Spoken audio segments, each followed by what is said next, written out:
이제 그 관점에서는 말씀드렸던 것처럼 알트코인의 단기 호재는 아니고요. 특히나 집중적으로 더 영향을 줄 수 있는 것은 직접적으로는 비트코인이나 이제 이더리움 같은 영역이 훨씬 더 크다라고 보고 있습니다. 안녕하세요. 저는 지금 홍콩 컨센서스에 참석하기 위해서 지금 홍콩에 나와 있습니다. 사실 컨센서스라는 행사가 이 블록체인 디지털 자산 쪽에서는 어떤 이름 그대로 어떤 시장의 컨센서스를 모아간다는 차원에서 미국에서 처음 시작이 되었고, 이제 아시아에서 매년 2월에 이제 홍콩에서 개최가 되면서 이제 크립토나 디지털 자산 등 관련된 이제 많은 미팅이나 이제 컨퍼런스 뭐 이런 회의 같은 게 진행이 되는 주간이라고 생각을 하시면 됩니다.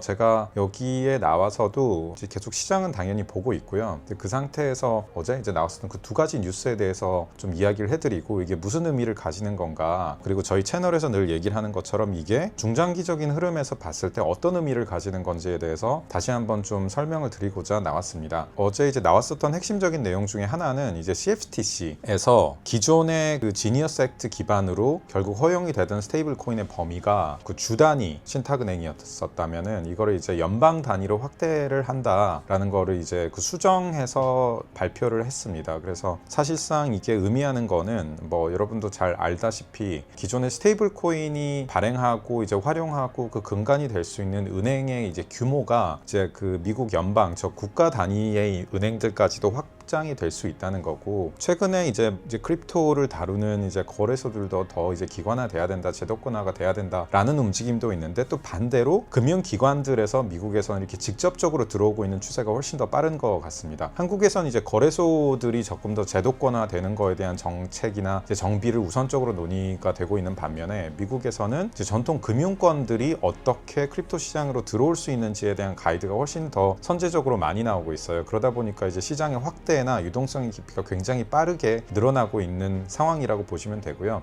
이런 국책은행이 들어온다는 건 무슨 얘기냐, 그럼 코인 시장에 어떤 의미를 줄 수 있냐라고 하면, 아시다시피 그 CFTC에서는 이제 선물이나 파생상품 거래가 많이 되고 있습니다. 이제 그 기반으로 갔을 때 그 담보, 기관들이 투자를 한다라고 했을 때 이제 증거금이나 그 담보로 활용될 수 있는 것들을 기존에 이제 USD가 아닌 스테이블 코인으로도 직접 활용할 수 있게 되는 게 이제 현재 상황이다 보니까, 앞으로 이제 유동성이나 이제 시장 안정성에 있어 체질적인 깊이가 훨씬 더해져 가는 이제 움직임이다라는 측면에서 생각보다 굉장히 큰 변화의 하나의 이제 일보 진전이라고 볼 수가 있고요. 또 이제 나왔던 게 이제 에레보 은행이라는 미국에서 트럼프 정부에 와서 처음으로 이제 인가를 받은 은행인데, 모든 것들을 이제 그 디지털 자산 기반으로 이제 확실하게 진행을 하고자 하는 굉장히 어떻게 보면은 기술 친화적인, 그리고 디지털 자산 친화적인 은행 형태라고 보시면 됩니다. 인가를 이제 처음으로 받게 되는데, 이게 또 특히 더 흥미로운 거는 예전에 그 미국 시장에서 이제 굉장히 유동성에 대한 우려나 이런 것들을 나왔었던 그 실리콘밸리 뱅크 SVB라고 하는 곳의 파산이 어떻게 보면 유동성이나 특히 기술주 아니면 이런 우려들을 굉장히 많이 나왔었는데, 딱 그 포지션으로 인가를 받은 은행이고요. 그러다 보니까 향후에 이제 테크 스타트업들, 그럼 이제 디지털 자산 쪽도 포함이 될 거고 하는 이제 그런 기업들의 이제 돈이 흘러 들어갔을 때 스테이블 코인으로 어떤 투자금이 이루어진다거나 직원들 급여 등등등 활용처가 훨씬 더 늘어날 수 있기 때문에, 역시 그런 측면에서 산업에 훨씬 더 가까운 쪽에 이제 유동성이 이제 공급되고 활용될 수 있는 여지가 생긴다. 그리고 단순히 이제 그걸 넘어서 이제 말씀드렸던 거 대출이라던가 담보라던가 결제, 송금 이런 모든 것들이 스테이블 코인 기반으로 이루어질 수 있게 되기 때문에 유동성의 깊이는 또다시 깊어질 수 있는 추가적인 이런 내용이 있었습니다. 근데 이 두 가지가 앞으로도 더 많을 거예요. 지금 제가 이렇게 지금 뭐 이제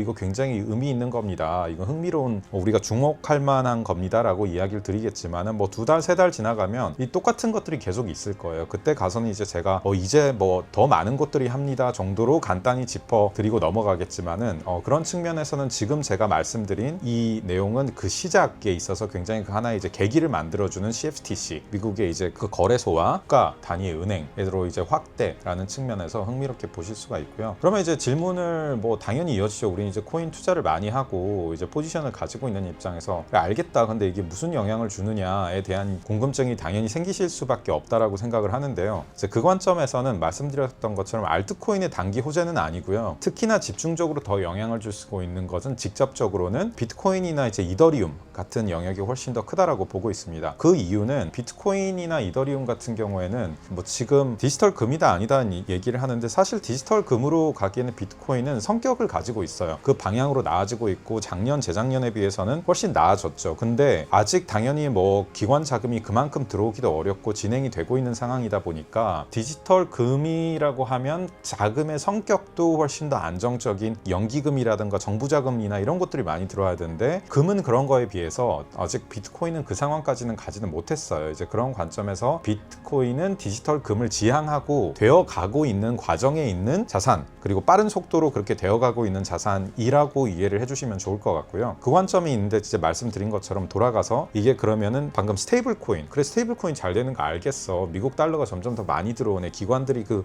배경으로 훨씬 더 많이 활용을 하네, 이런 것들은 이해를 하겠는데 그래서 이제 장이랑 무슨 상관이냐 얘기했을 때 다시 말씀드리지만 단기 알트장에 영향을 주는 건 아니고요. 근데 이게 비트코인이나 이더리움에 직접적 영향을 더 줄 수 있는 부분은 스테이블 코인이 많아지면은 스테이블 코인은 지급 수단이에요. 통화예요. 그러면 이제 그거를 어떤 이제 자산 관점에서 보고 이제 시환을 한다라고 했을 때 담보물이 당연히 더 필요하게 되고, 이 담보물은 비중은 다르겠지만 비트코인도 그 역할을 할 수 있는 핵심적인 자산 중에 하나로서 당연히 영향이 있을 거고요. 두 번째로는 그러면 이제 담보가 처리될 수 있는 인프라, 그리고 이제 그게 이제 활용될 수 있는 여러 개까지 이제 네트워크의 안정성, 이런 측면에서는 이더리움이 가지고 있는 절대적 장점이 있기 때문에 향후에 이런 스테이블 코인의 활용처가 늘어날수록, 스테이블 코인이 나오면은 단순한 얘기가 은행이 되면 송금이 돼야 되고 커스터디가 돼야 되고 직원들한테 결제로 쓰인다, 송금이 된다면 다 서비스가 필요하고, 이 서비스의 트랜잭션을 담보해 줄 수 있는 온체인 인프라가 당연히 필요해지는 겁니다. 그런 관점에서 이더리움 역할이 더 커질 수 있다라는 얘기를 드리는 거고요. 마지막으로 이제 한 부분만 조금 더 이야기를 하고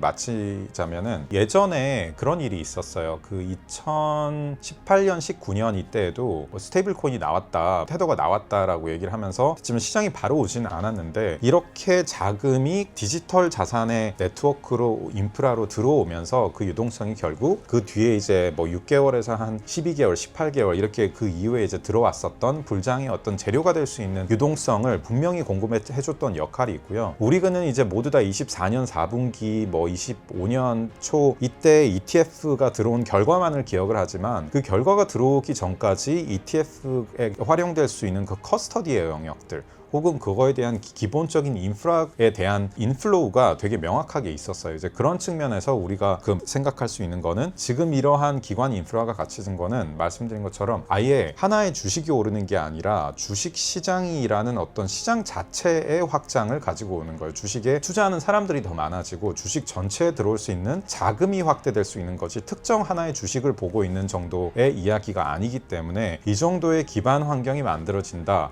그리고 자금의 유동성과 깊이 자체가 아예 달라지고 그 성격이 변화하고 있는 상황이다라는 측면에서 제가 말씀드리지만, 그 중장기적으로 비트코인이나 이더리움이나 이 시장에 베팅을 하고 계신 분들 입장에서는 지금 단기 가격에서 한 달, 두 달, 세 달 내에 엑싯을 하셔야 되는 분들이 아닐 경우에는 지금의 가격에 너무 흔들리지 마시고, 지금 말씀드렸던 것처럼 그 시장의 변화에 가장 핵심적인 역할을 하고 있는 어떤 포지션을 내가 가지고 있고 베팅을 하고 있구나에 대한 이제 명확한 인지를 해주시면 좋을 것 같습니다. 그래서 이런 내용들은 제가 이렇게 요약해서 말씀드리고 앞으로도 얘기를 드리겠지만, 그걸 제외하고도 이제 이미 매일매일 나오고 있는 소식들이에요. 그래서 우리나라만 하더라도 뭐 우리은행에서 뭘 했다, 미래에셋에서 디지털 자산 뭐 지갑을 이제 넣기로 했다, 이런 것처럼 계속 유동성의 경로와 그 인프라는 확대가 되고 있습니다. 그래서 그런 부분들에 보면서 그게 얼마나 빨리 되고 있는가, 그게 어떤 속도로 되고 있는가, 어떤 관점에서 되고 있는지에 좀 더 주목을 해서 살펴보시면 좋을 것 같습니다. 아무튼 저도 또 여기 홍콩에 있으면서 이런 거시적인 얘기도 마찬가지지만 조금 더 투자나 이제 자금 집행이 기관들에서 어떻게 되고 있고, 이제 토큰 재단들은 어떤 일들을 하고 있는지, 어떤 금융기관들과의 협업 포인트를 만들고 있는지, 이제 이런 부분들도 있는 기간 동안에 좀 더 살펴보고 여러분들한테 이제 쉽게